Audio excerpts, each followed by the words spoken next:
Common English words with Hindi meaning. Our first word is पढ़ाना. पढ़ाना को हम इंग्लिश में टीच कहते हैं. टीच. पढ़ना.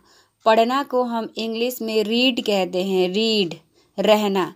रहना को हम इंग्लिश में लीव कहते हैं. लीव.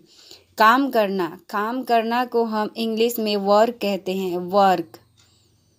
मदद करना. मदद करना को हम इंग्लिश में हेल्प कहते हैं. हेल्प. सेवा करना. सेवा करना को हम इंग्लिश में सर्व कहते हैं. सर्व. ठहरना. ठहरना को हम इंग्लिश में स्टे कहते हैं. स्टे. खरीदना. खरीदना को हम इंग्लिश में बाय कहते हैं. बाय. भूलना. भूलना को हम इंग्लिश में फॉरगेट कहते हैं. फॉरगेट. खुशामद करना. खुशामद करना को हम इंग्लिश में फ्लैटर कहते हैं. फ्लैटर. उपवास रखना. उपवास रखना को हम इंग्लिश में फास्ट कहते हैं. फास्ट. उधार लेना. उधार लेना को हम इंग्लिश में बोरो कहते हैं. बोरो.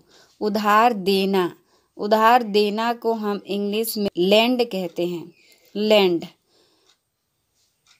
प्रतीक्षा करना. प्रतीक्षा करना को हम इंग्लिश में वेट कहते हैं. वेट. नीचे झुकना. नीचे झुकना को हम इंग्लिश में बो डाउन कहते हैं. बो डाउन. लिखना. लिखना को हम इंग्लिश में राइट कहते हैं. राइट. जंगल. जंगल को हम इंग्लिश में फॉरेस्ट कहते हैं. फॉरेस्ट. बेचना. बेचना को हम इंग्लिश में सेल कहते हैं. सेल. संघर्ष करना. संघर्ष करना को हम इंग्लिश में स्ट्रगल कहते हैं. स्ट्रगल. जवाब देना. जवाब देना को हम इंग्लिश में रिप्लाई कहते हैं. रिप्लाई. पछताना. पछताना को हम इंग्लिश में डिपेंड कहते हैं. डिपेंड. दवा लेना. दवा लेना को हम इंग्लिश में टेक मेडिसिन कहते हैं. Take medicine. प्रमाण पत्र. प्रमाण पत्र को हम इंग्लिश में सर्टिफिकेट कहते हैं. सर्टिफिकेट. बदलना. बदलना को हम इंग्लिश में चेंज कहते हैं. चेंज. सामना करना.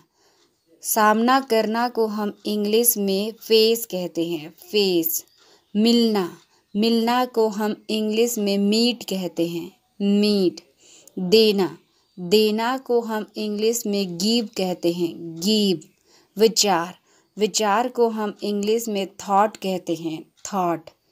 अब आप बताओ कि भूलना और उधार देना को इंग्लिश में क्या कहते हैं. Please let me know in the comment section and thank you so much for watching this video.